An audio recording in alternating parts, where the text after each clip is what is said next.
சர்க்கரை சில பேத்துக்கு அதிகமாகிடுச்சுன்னா அதை எப்படி கம்மி பண்ணலாம்?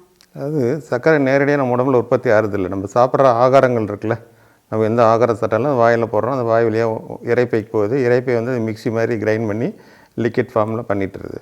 அந்த லிக்விட் ஃபுட் குடல் பக்கமாக போகும்போது அந்த குடலில் இருக்கக்கூடிய திசுக்கள் அந்த சாப்பாட்டில் இருக்கிற அந்த சத்து பொருளில் உறிஞ்சிக்குது. உறிஞ்சி அந்த சத்து பொருளை ரத்த குழாய்க்கு அனுப்பிடுது. ரத்த குழாய்க்கு போகும்போது சர்க்கரைங்கிற உருவத்தில் தான் போகுது. ரத்த குழாய்க்கு போனோன்னு என்ன பண்ணோம், நம்ம வயிற்றுக்கு கீழ் பக்கமாக கணையம்னு ஒரு உறுப்பு இருக்குது. அது என்ன அப்படின்னா, அந்த சர்க்கரையினுடைய அளவை ஒரே சீராக வைக்கிறதுக்கு இன்சுலின்கிற ஒரு ஹார்மோனை ரிலீஸ் பண்ணுது. அந்த இன்சுலின் நம்ம தேவைக்கு தகுந்த மாதிரி சர்க்கரையை எரிபொருளை பயன்படுத்திக்கும். தேவைக்கு மீதியே இருக்கிறத கல்லீரலில் சேமித்து வைக்கும், தசைகளில் சேமித்து வைக்கும். அந்த மாதிரி சேமிக்க வைக்கும்போது என்னன்னா, பிளட்டில் சர்க்கரை அளவு எப்பயும் ஒரே சீராக இருக்கும். சர்க்கரையாக இருக்கவங்களுக்கு என்ன ஆகுதுன்னா, அந்த இன்சுலின் உற்பத்தி குறைபாடு கம்மியாக இருக்கிறதுனால அல்லது உற்பத்தி ஆகிற இன்சுலின் திறம்பட வேலை செய்யாத காரணத்தினால அந்த ரத்தத்தில் இருக்கிற சர்க்கரை முறைப்படி செயல்படுத்த முடியாமல் ரத்தத்திலேயே தங்கிடுது.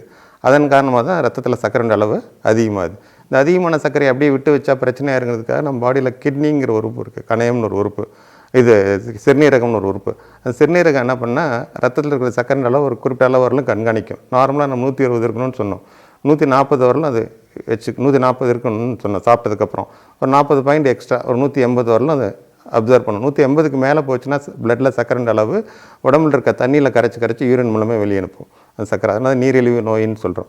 இந்த யூரின் மூலமாக சர்க்கரை வெளியே டேம் மாதிரி எப்படி டேமில் ஒரு 100 ஃபீட் வாட்டர் ஸ்டோர் பண்ண முடியும், 120 வரலும் வச்சிருக்கலாம். அதுக்கு மேலே போச்சுன்னா அது வேஸ்ட்டாக பண்ணணும், பரவாயில்ல திறந்து வருமோ. அந்த மாதிரி சர்க்கரை உடம்புக்கு தேவையானதாக இருந்தாலும் கிட்னி என்ன பண்ணால் ஒரு குறிப்பிட்ட லெவல் வரல தான் பிளட்டில் தக்க வைக்கும்.